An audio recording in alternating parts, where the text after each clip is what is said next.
સુરતના અમરોલી વિસ્તારમાં માનવ તસ્કરી અને મોટા સેક્સ રેકેટનો પર્દાફાશ થયો છે.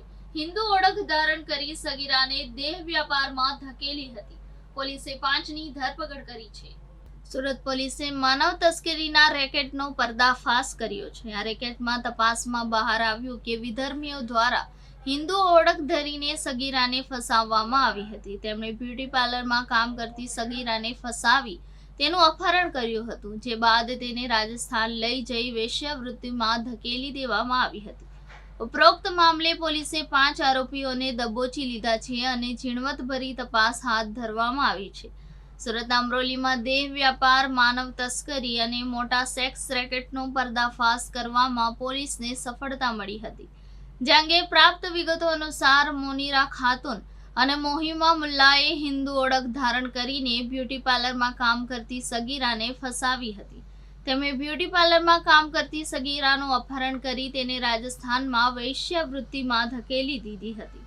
નાગૌર જિલ્લાના દેગાણ ગામે 15 જેટલા નરાધમોએ સગીરાને પીંખી નાખી હતી. વધુમાં મળતી માહિતી પ્રમાણે કોઈ ફિલ્મી પડદે પણ ન ભજવાય તેવું સગીરાએ પોતાના જીવનમાં અનુભવ્યું પડ્યું હતું. સગીરા જોડે અર્ધનગ્ન હાલતમાં ડાન્સ કરાવી મોહિમાના પતિએ તેની મરજી વિરુદ્ધ દુષ્કર્મ આચર્યું હતું.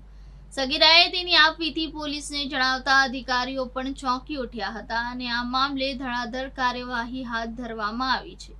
અત્યાર સુધી 5 આરોપીઓ સુધી પોલીસ પહોંચી છે અને તમામની સઘન પૂછપરછ હાથ ધરવામાં આવી રહી છે.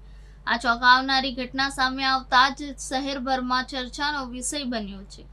અત્રે ઉલ્લેખનીય છે કે આ રેકેટ મોટું હોવાની પ્રબળ શક્યતાઓ છે, જેને ધ્યાને રાખીને પોલીસે તપાસનો દોર લંબાવ્યો છે. ઝીણવટભરી તપાસના અંતે વધુ લોકોની ધરપકડ થાય તેવી શક્યતાઓ સેવાઈ રહી છે. તો બીજી તરફ સગીરાની જેમ ખોટા કામમાં બહેલાવી ફોસલાવીને ધકેલી દેવામાં આવનાર અન્ય યુવતીઓની પણ મુક્તિ થઈ શકે તેમ છે. હવે પોલીસની તપાસમાં શું સામે આવે છે તેના પર સૌ કોઈની નજર રહેલી છે.